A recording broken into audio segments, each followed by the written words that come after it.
how do you think about food? Do you think about food? And how do you know which foods are healthy? And what is the theory of nutrition? I'll tell you what I think.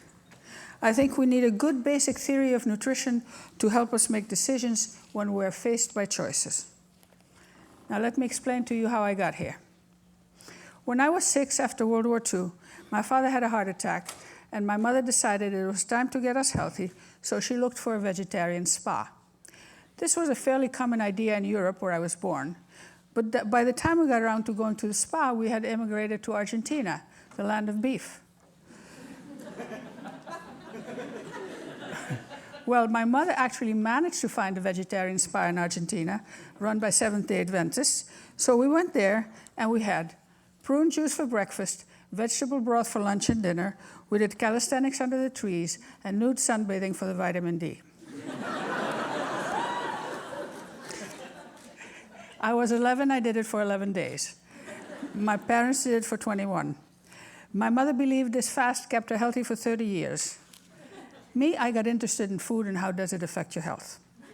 So I grew up, we liked being vegetarian, and we decided to stay that way. So I grew up in Argentina, the land of beef, eating European vegetarian food: potatoes, salad, nuts, and cheese. I did fairly well with that diet, but when I was a teenager, I had lots of pimples.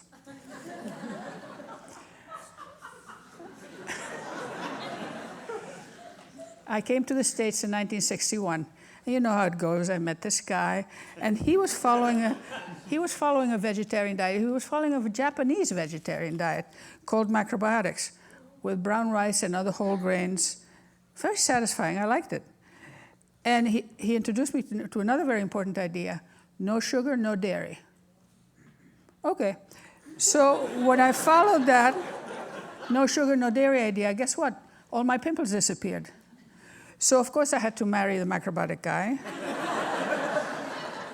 We had some kids, and I tested my diet on the kids with the occasional side dish of fish or chicken, but no ice cream.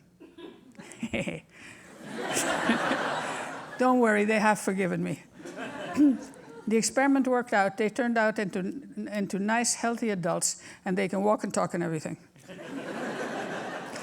When I got divorced, I had to make a living, and I started teaching my ideas of nutrition to adults. I opened a cooking school, the Natural Gourmet Institute, which is still going strong after 35 years. And I wrote some books, and many people began to feel that this approach to eating was not only tasty, but useful for their general health.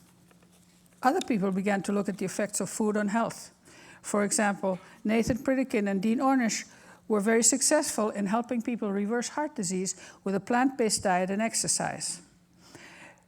But as they stressed low fat, the commercial food enterprises jumped in on that bandwagon with things like low-fat mayo, low-fat sour cream, and the next thing you know, the watchword for healthy became low-fat.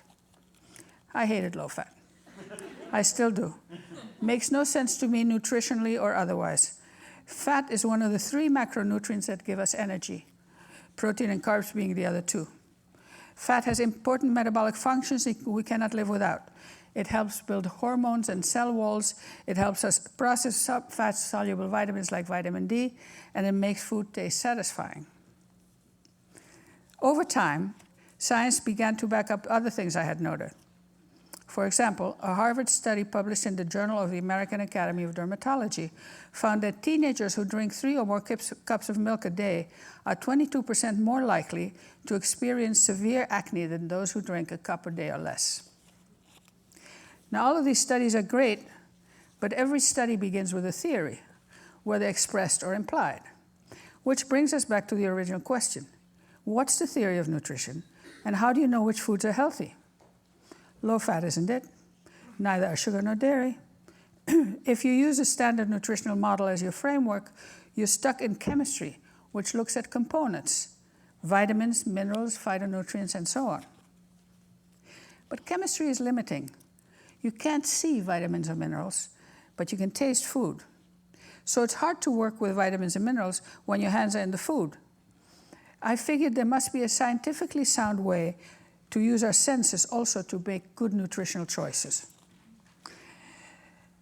That model would include chemistry and thermodynamics, which is the study of calories, but it would be much broader. So I got my PhD exploring this topic and looking at some of the newer sciences to help shine a light on the matter. I looked at systems theory, complexity theory, and of course, quantum physics. So what are you studying? Food and quantum physics. No kidding. Let me start you with systems theory. A mathematician called Anatole Rappaport said, "A system is a portion of the world that is perceived as a unit and is able to maintain its identity in spite of changes going on within it." Interesting, huh? All living systems are open systems, which means they interact with and exchange energy with the environment. To do this, systems have input and output. Remember my pimples? For me, it became very clear. Input 1 cheese sandwich, output 1 pimple. So what do you do for clear skin? Very simple. No cheese sandwich input, no pimples output. So what I realized that what you don't eat makes as big a difference as what you do eat. Meanwhile, complexity theory says the whole is more than the sum of its parts. And the whole cannot be understood by studying its parts alone. For example, carrots have vitamin A and fiber and water, but you can't put vitamin A and fiber and water in a jar and shake it up and make a carrot. It's more complex than that. In other words, whole foods are the key. Or as David Jacobs of the University of Minnesota has written, food, not nutrients, is the fundamental unit of nutrition. Now, quantum physics. That's another science that gave me some nice metaphors to work with. That was lots of fun. For example, it has been discovered in quantum physics, and to me everything's connected, so that's why I look at it. Light can behave either like a particle or like a wave, depending on the experiment. This is very strange for classical science. It's supposed to be one or the other. But no, both are true. Anyway, I looked at how could I apply this metaphor to food? What would particle nutrition be like? What would wave nutrition be like? I feel the particle aspect of food would be the nutrients, the components, the vitamin A, the fiber, the water of the carrot. The wave aspect is the relationship between the parts, and it includes things like flavor, color, crunch, which is why there will never be a pill to replicate good old-fashioned home cooking. I combined my PhD research with decades of observing the effects of food on people to arrive at my own user-friendly theory of nutrition, and this is what I want to share with you today. So here are my 7 criteria for good food selection. 1, good food should be whole, should have as presented by nature with all its edible parts, the bran, the starch, the germ, everything. If any parts are missing, the body will know the difference, and the complex system of food is ruptured, and the body will know. Juice is not whole, sugar is not whole, white flour is not whole. That's why when we eat those foods, they're not really satisfying. We always want something else. Number 2, good food should be fresh and natural, not canned or frozen. While the particles may be the same, or apparently be the same in canned or frozen foods, the wave energy will not be. The Chinese call this energy qi, and the lack of qi in canned or frozen foods can make us tired when we eat a lot of it. 3, good food should be real. This is a biggie for me, not fake or imitation. In other words, read the ingredients. If it doesn't sound like food, it ain't food. If it's artificial, the body will know something is off, it will rebel. Number 4, good food should be local, seasonal, not genetically modified, so you're in harmony with the earth, its seasons, and the environment.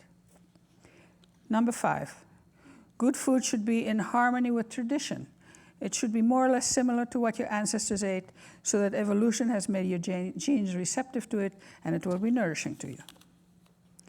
Number 6, good food should be balanced, appropriate, and enough.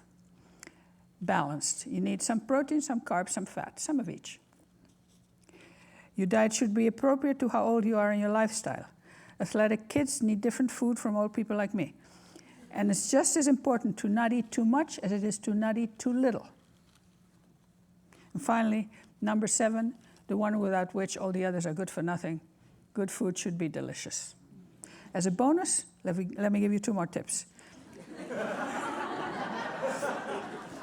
For every meal, please chew very well to liquefy the food, at least 25 chews per bite. I can do it, you can do it. So the enzymes in your saliva kick off the process of digestion. And finally, we should be grateful for whatever we have. We should say grace, which I believe means saying gracias, thank you. And on that note, I thank you very much for your attention, and bon appetit, or as they say in Argentina, buen provecho.